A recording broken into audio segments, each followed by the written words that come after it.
Hello everybody, Levi Clay here, and we are back again for another Q&A time. This time we have a question that has come to us from a lovely chap named Leonard Kemper over on my YouTube channel. Great place to ask me questions in the comment section on YouTube, because I read all comments obviously, and good questions get average answers. So Leonard asks, "Hey Levi, first of all, keep up the great work. If you don't mind, I have 3 questions which I'd like to ask you, but they're all related to teaching, as I'm working on building a stable career as a full-time guitar teacher here in the Netherlands. 1. Do you actually take the time to physically write out lesson plans for students? If so, what is your approach to keep it efficient within a relatively short time span? Question 2. How do you maintain a balance between planning ahead and staying flexible from lesson to lesson? And 3, in my experience, students often have no fucking clue what their musical goals actually are. How do you interpret what they say in a way that they become achievable goals without too many things bleeding together in lessons in a way that keeps them interesting and engaged?" Obviously, I don't know whether you have the time to answer all 3 of these questions at once, which isn't a problem. Any advice would be fantastic, thanks in advance. Well, I'm going to answer all 3 of them for you, because they're all very good questions. And when you talk about building a stable teaching career, it's a big stress for a lot of us teachers. I teach less than I used to, because I fill my time with other things that are more niche to me, like obviously the transcribing thing. But teaching is something that I'm still super passionate about, and students just left my house just now. I love teaching, and I think that's actually the key here. The key is to be super passionate. When you talk about, keeping lessons interesting and engaging, keeping students engaged, it's very, very easy to have students keep coming back to you when you're clearly very passionate about teaching, when you love teaching people, when you love helping people achieve their goals. And that's always been the way it's been for me. I've always absolutely loved seeing those light bulb moments in students' faces, seeing them see the magic and hear the magic in music. That realization when you demonstrate something to them and they go, is it really that easy? Because you make music approachable for them. And being musicians ourselves, we probably forget how much the layman doesn't understand music, how it's so mystical to them, whereas to us we have such a good understanding of it that we forget that sometimes your students have that view of music that is unachievable. So being passionate about it and being able to demonstrate things clearly and making everything look simple, and then having them see just how simple all of this stuff can be, is awesome. That's a top tip. It's not really part of your question, but that I just wanted to push that. Keep passionate, love teaching, and if you don't love teaching, then get out of the game and move over for those of us that do it because we love it. So your first question: do you actually take the time to physically write out lesson plans for students, and if so, what is your approach to keep it efficient within a relatively short time span? What I tend to do is obviously not write physical lesson plans out, but in my mind I have a very good 3 or 4 lessons ahead for each student planned, but they're quite loose in terms of the content. It's more about the goals, the end goals. So in order for us to get to point Z, we need to go via A, and we need to do B, and then we need to do C and D and so on before we get to our end goal. That's really what lesson plans are about. It's about making sure that the time, how long you're spending on each thing in a lesson, and that you're giving the student their full allocated time, and there's not dead time in the lessons. Every now and again I'll have a lesson that there's some dead time in it towards the end, where there's 10 minutes where we're really kind of stretching to stay on the subject and not veer off onto something else. But it's okay to veer off. Usually my lessons aim for an hour, but we end up pushing them. The student that's just left was here for just over an hour and a half, because that's what he needed in order to get the material down to a standard that I thought was acceptable for his development. And again, that comes back to being passionate. So no, I don't write out physical lesson plans for students, but I've been teaching for a long enough time now that I have.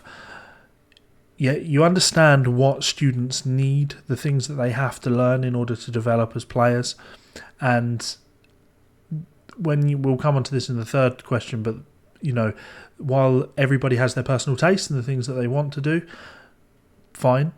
Everybody also has the same needs, like the same things that they need to learn. And yeah, there's embellishments that come on them to make their learning experience unique to them. But think of language again. When you teach a language, when you teach the English language, you can't not learn about what a verb is. And you can't not learn what an adjective is. And then when you know those two things, you can't then not learn what an adverb is.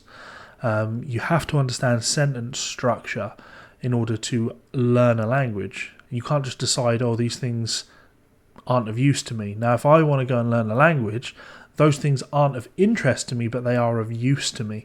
So it's down to the teacher really there to explain or encourage me to learn things that I don't feel that I need to learn.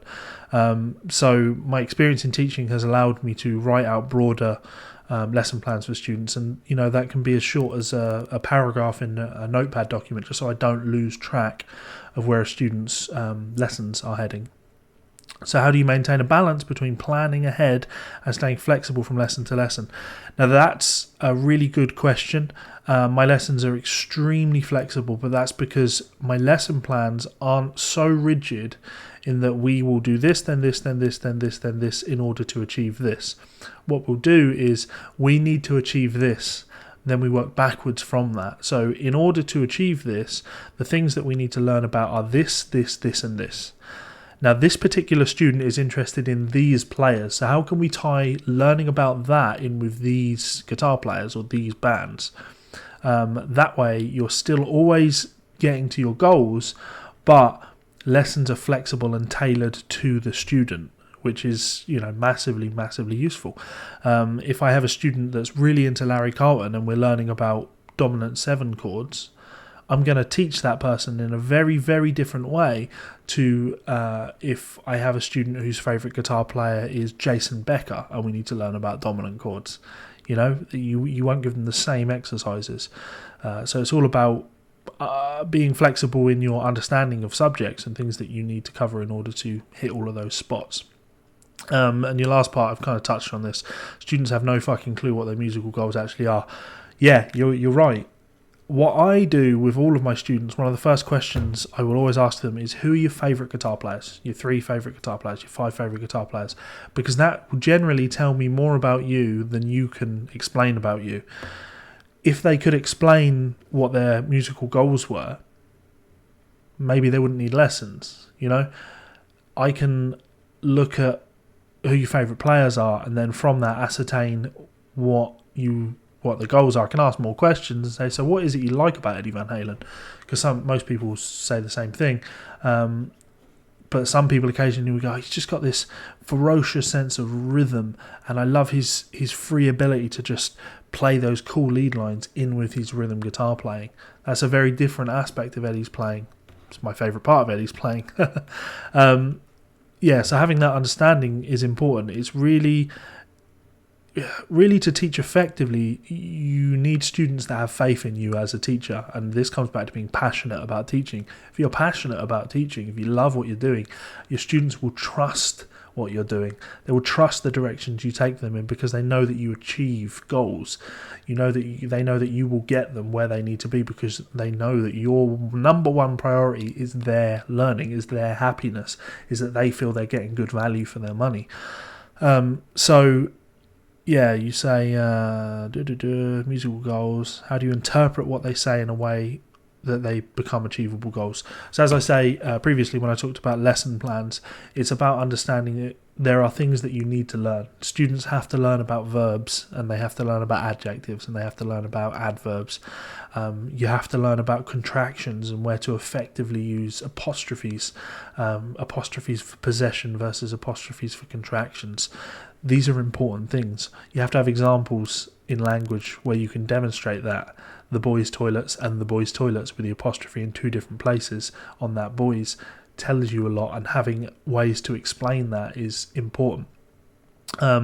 It's the same thing in music. There are things that, depending on your teaching style, depending on what you bring to the table as a teacher, there are things that all students need to learn. So if you're a technique teacher, for example, it would be very difficult to not have an understanding of pick angling, pick slanting, alternate picking versus economy picking, the sounds that you achieve from there, pick motion coming from the fingers, from the wrist, from the elbow, from twisting of the wrist, or from up and down movement of the wrist.